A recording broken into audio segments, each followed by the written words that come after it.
Dorothy? Dorothy! Oh, wait a second. Let me explain. No, please don't say anything. But there's a reason. I understand the reason. No, that reason's not the reason. See, I'm not the person you think I am. Wait a minute now. Nobody is. Easy. Dorothy, it's me. No, it's me. No, it's me. No, it's me. No, it's me. I'm just not well-adjusted enough. I mean, I'm sure I've got the same impulses. I mean, obviously I did have the same... Don't jump to conclusions about that impulse. That impulse is a good impulse, Julie. If you can just see me out of these clothes, I... No. That's one of two characters played by Dustin Hoffman in Tootsie, one of 4 new holiday movies on this edition of At the Movies. And across the aisle from me is Gene Siskel, film critic of the Chicago Tribune. And across the aisle from me, Roger Ebert, film critic of the Chicago Sun-Times. Now, in addition to Tootsie, which is the strong favorite to be the most popular of all the holiday films, we'll have reviews of 3 other big Christmas pictures: Meryl Streep in the film of William Styron's best-selling novel Sophie's Choice, also Paul Newman's highly touted performance in The Verdict. But first, Roger begins with Airplane 2, the sequel. Well, I laughed all the way through the original Airplane, which was a scandalous and scatological satire on all those airport movies. But I only laughed about halfway through the sequel, which has a great title, Airplane 2, the sequel. But Part 2 was not made by the same people who made the original Airplane. It stars a lot of the same actors, including Robert Hayes, Lloyd Bridges, Julie Haggerty, and Peter Graves as the perverted pilot. And it uses exactly the same formula, a combination of sight gags, puns, one-liners, and bizarre exaggerations of every airplane movie since The High and the Mighty. Here's a typical scene. The stewardess is briefing the passengers on a trip to the moon. Please listen to me. I want to tell you what's going on with the ship. Right there. Thank you. We've been thrown off course just a tad. Miss, what exactly is a tad? In space terms, that's about 500,000 miles. Oh, that's interesting. The bumps you feel are asteroids smashing into the hull of the ship. Also, we're headed right for the sun and can't seem to change course. Miss, are you telling us absolutely everything? Not exactly. We're also out of coffee.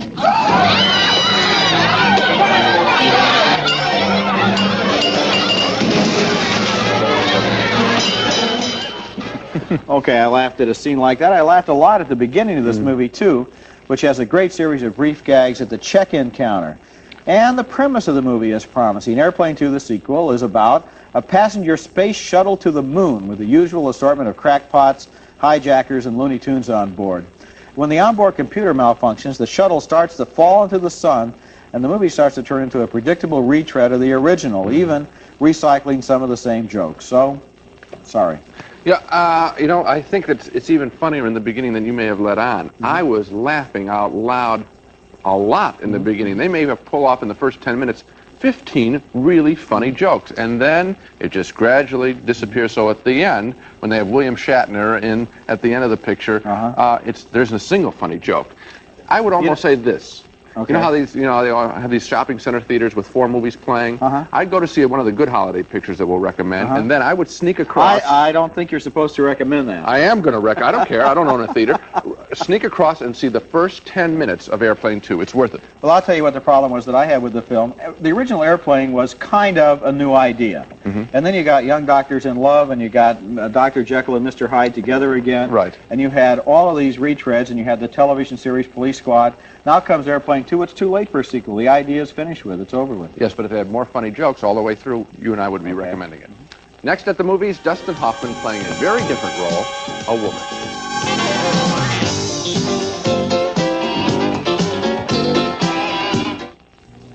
RCA Video Disc. First, we opened your eyes to great entertainment. Now, we're going to open your ears to stereo sound. Introducing RCA's Stereo Video Disc Player, letting you enjoy great stereo entertainment and movies on your TV tonight. Basic players start at $2.99, stereo higher. RCA's Stereo Video Disc. It'll open your eyes and your ears. Buy the player now and get Rocky 3 or Star Trek 2 or Dumbo free. Got a minute? Duncan Hines got a new idea.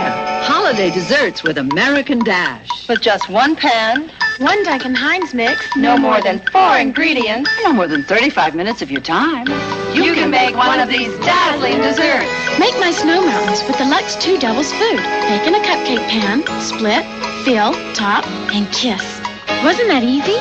Make my Christmas tree with Swiss chocolate mix baked in a 2-pan. Filled up mint ice cream balls. Let chocolate sauce drip down. Wasn't that easy? Make my fabulous flambe. Bake a deluxe 2 yellow cake, cool, frost with whipped topping, spoon on hot cherry filling, brandy, and flambe. Oh, wasn't that easy? Delicious. Ethel, you're terrific. Duncan Hines, desserts with American Dash. In holiday magazines now. Watch them dash through it. Glad has come up with a way to really handle kitchen garbage. With these tall kitchen garbage bags with handles built right in. Glad handle tie bags. This tough puncture-resistant bag has handles that you can tie in a knot, so no more twist ties. And the handles make it easy to lift and carry. Get a handle on your garbage with Glad handle tie bags. Yes, we're #1. We're tough, and we're glad. Our next film, I think, is one of the year's best entertainments. It's Dustin Hoffman in the comedy Tootsie, playing an out-of-work actor so desperate he'll do anything for a job. That's the mood he's in when he visits his New York agent, played by Sidney Pollack, who also directed Tootsie, and Hoffman tells Pollack he needs money to help finance a friend's play in which he'll, of course, star.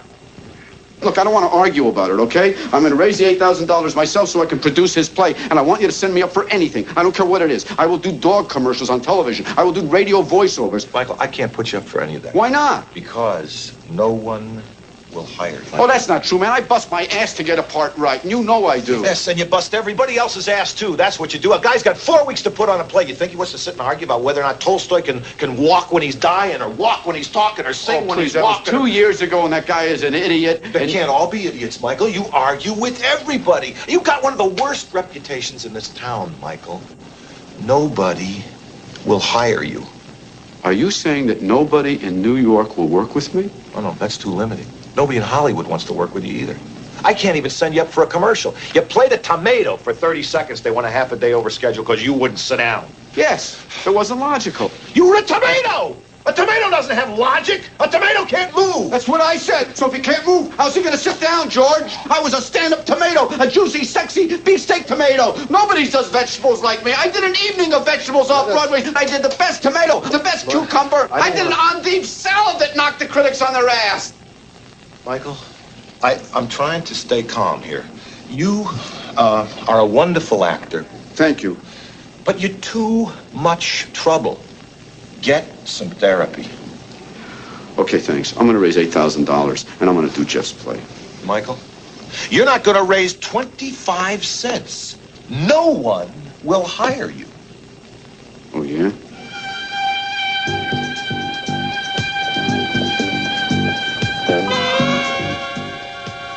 Now, who's that in the back there in the dress and glasses?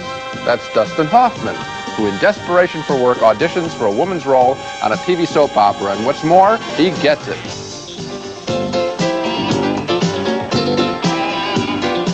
Okay, Miss Michaels, we're going to do a little camera test now. Yes. Let me have a right profile, camera 1, camera 3, give me a left profile. What side? Left side. Which way? For your left. What? Is that my left or your left? Wait a minute, what are you talking about? My left. Your left. Miss Michaels, nobody's talking to you. Oh, I'm sorry. I thought you wanted my profile. Not so close on camera 3. Camera 3, back off. I'd like to make her look a little more attractive. How far can you pull back? How do you feel about Cleveland? Knock it off. That's Dabney Coleman, is the director of the soap opera. Tootsie is my favorite Hollywood film of the holiday season. It is both a marvelous physical comedy as well as a celebration of the plight of actors who sadly have to do anything to get work. And it also is a nicely delivered comment on sexual role-playing and how so often we act the way we are taught to act. Tootsie is one of those rare films where you can say, I can't imagine anyone not liking it. And I loved it and came away with renewed respect for Dustin Hoffman as one of those most rare movie stars who has remained first and foremost an actor who does take chances. Despite the fact that the subject matter of Tootsie probably wouldn't have been used in a Hollywood movie of the 30s or 40s, this to me was that kind of a movie. A totally absorbing story, lots of very interesting character actors in supporting roles. It's not just a one-person movie. I agree.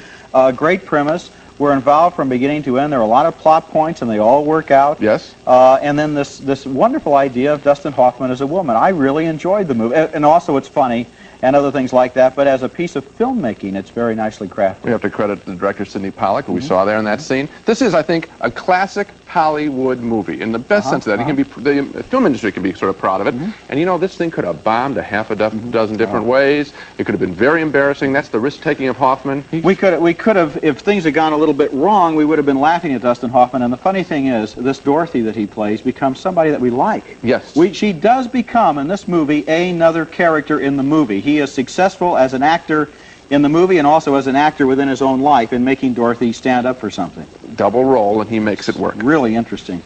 Our next movie is one of the best movies of the year, in my opinion. It's called Sophie's Choice, and it's the story of a Polish Catholic woman who survives the Nazi concentration camps and finds her way to Brooklyn, USA, and into the arms of a wild man lover and into the heart of a romantic dreamer of a friend.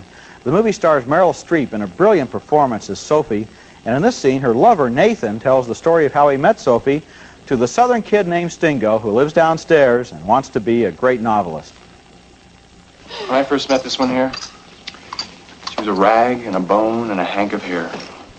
And that was a whole year and a half after the Russians had liberated the camp she was in. Yeah, it looked like something that the scars the birds. You know, what is that? Scarecrow. I had scurbut. No. She means the scurvy. Yeah, I had And typhus and anemia and scarlet fever. It was a miracle that she emerged from that camp alive. Right. I mean, I thought that I had leukemia. I thought I was dying. But it was Nathan that said that it was only anemia. Are you a doctor? No. That's my brother's domain. But I'm a biologist. Yeah. I graduated in science from Harvard. And he was the MA in developmental and cellular biology. Yeah, I do research He now. works at Pfizer. Pfizer, it's a big pharmaceutical house here in Brooklyn. Anyway, I took her to this friend of my brother's, a doctor who teaches up at Columbia Presbyterian.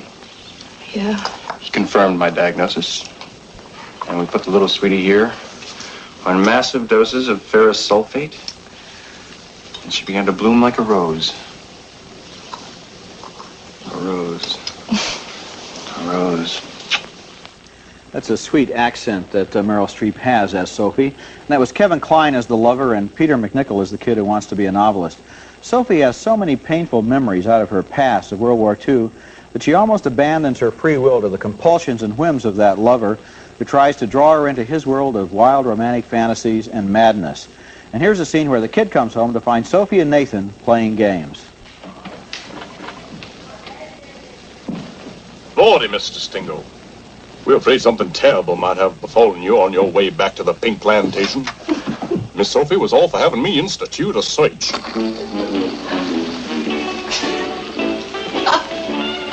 Miss Sophie, you indeed look ravishing.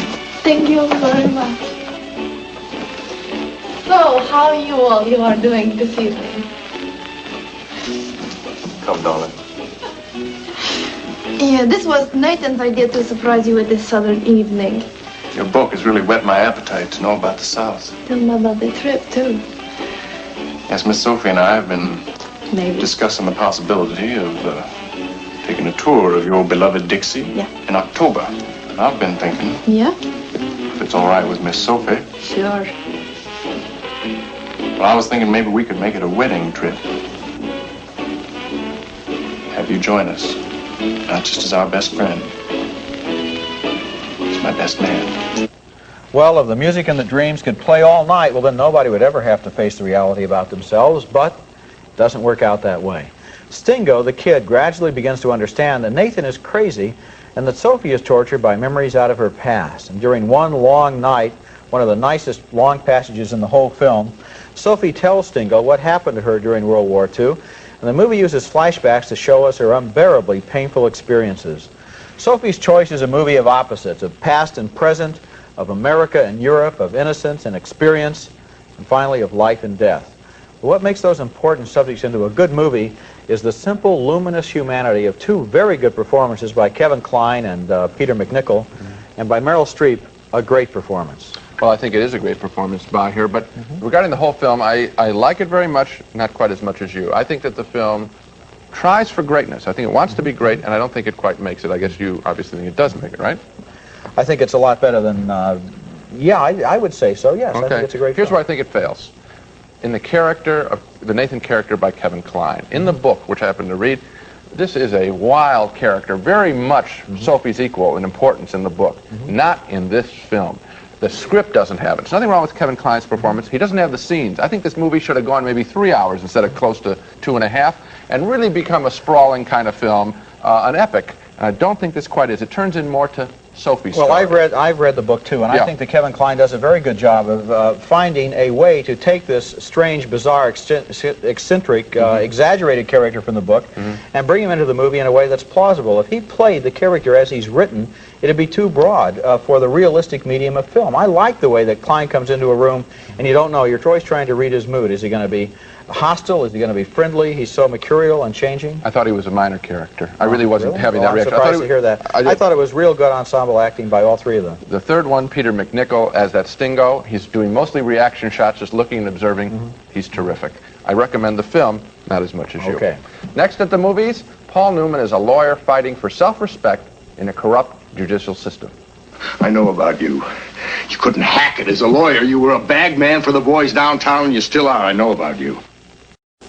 Paul Newman's film career is filled with many well-known hits, but frankly, with many more losers. That's why it's such a pleasure to see him get a meaty role now in The Verdict, a classic courtroom drama with Newman playing an alcoholic lawyer on a long losing streak, trying to pull himself together for one last case, arguing on behalf of a young woman who was turned into a vegetable through her surgeon's malpractice at a Catholic hospital.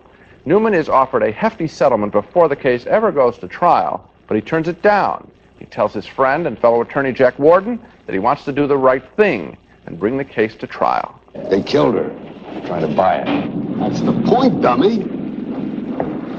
Let them buy it. No, we let them buy the case. That's why I took it.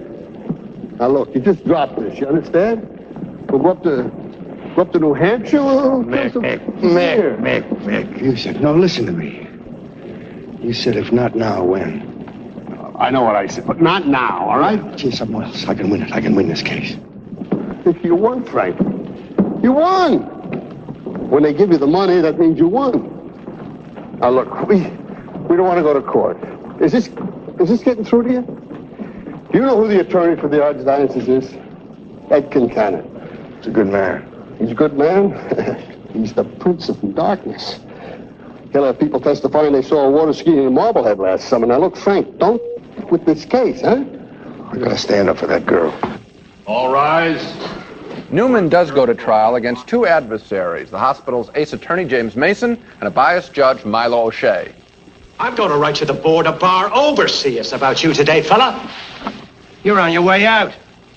They should have kicked you out in that Lillibridge case. Now, this is it today. I'm an attorney on trial before the bar, representing my client. My client. You open your mouth, you're losing my case for me. Now, listen to me. No, you listen to me.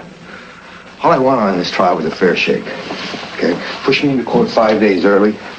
I lose my star witness, and I can't get a continuance, and I don't care. I'm going up there, I'm going to try it, I'm going to let the jury decide. You know, they told me about you. Said you're a hard ass, you're a defendant's judge. Well, I don't care.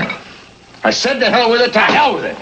Look, Galvin, many years ago... Come on. Hey, don't give me that about you being a lawyer, too. I know about you. You couldn't hack it as a lawyer. You were a bag man for the boys downtown, and you still are. I know about you. Are you done? You're damn right I'm done. I'm going to ask for a mistrial.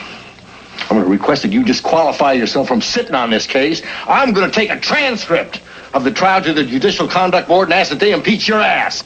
I really love courtroom dramas, my favorites being Inherit the Wind and Anatomy of a Murder. The Verdict is not in that class for me, although it does have some memorable scenes in addition to Newman's fine work.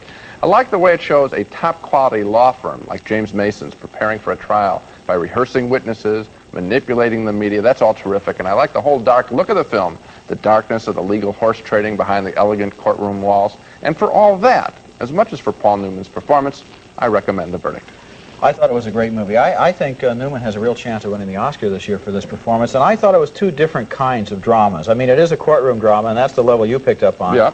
It's also a personal drama. The first shot in the picture of Newman, it's the middle of the day, he's in a bar, he's Drinking. drunk, he's playing a pinball machine. Right. This is a battle by a person who is totally enslaved to booze, and he's trying to battle back one last time and do one last thing to get his self-respect back. And that, to me, was the drama in the film. Some people say the film was a little slow. Things aren't happening at times. What's happening at times is that nothing at all is happening in his life, and that is dramatic. Well, I agree. If you get involved with that personal story, then the movie kicks into another category. I did not get that way. The whole Oscar thing, I'm going to tell you, I don't care. You don't? I really don't care. It means nothing. If he wins or if he doesn't, it'll be for reasons that not only have to. This is a very good performance. I think that's all that should be said. And a pretty good movie. I do care. I'm just a kid at heart, I guess. Next at the movies, Aroma the Educated Skunk tracking down the stinker of the week. Look at me. Do you like what you see? Good. Because it's not me. It's a recording of me on Memorex videotape. This remarkable tape has been recorded and re-recorded 100 times, but I bet you still couldn't tell if it was Memorex or me, which really isn't me. It's Memorex. Memorex videotape. Even after 100 recordings, you'll wonder, is it live or is it Memorex?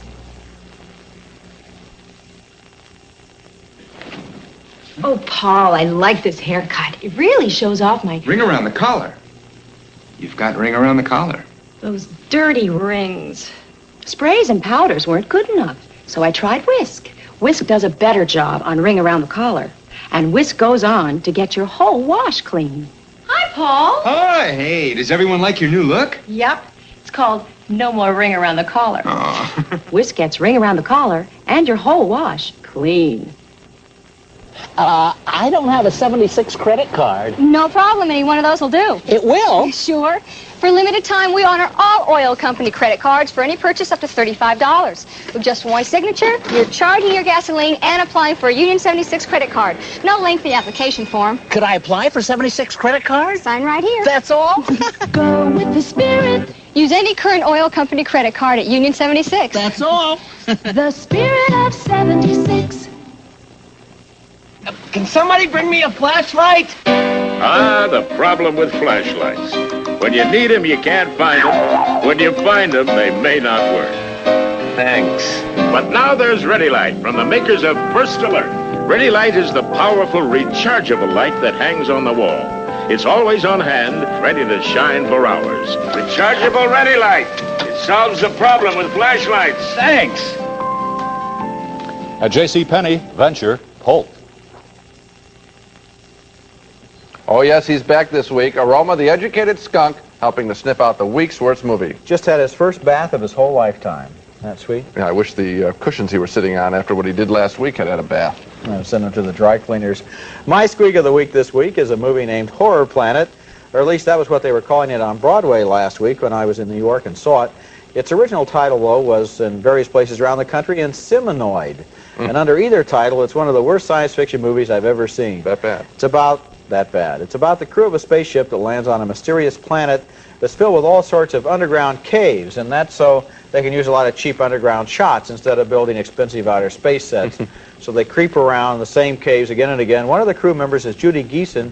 She gets impregnated by one of the local bug-eyed monsters, and as a strange creature grows within her, she develops an insatiable appetite for blood and prowls around the space station, killing and draining her colleagues, and certainly draining my patience. I could have saved you time because I had seen Iseminoid. You had? Very bad. How many stars?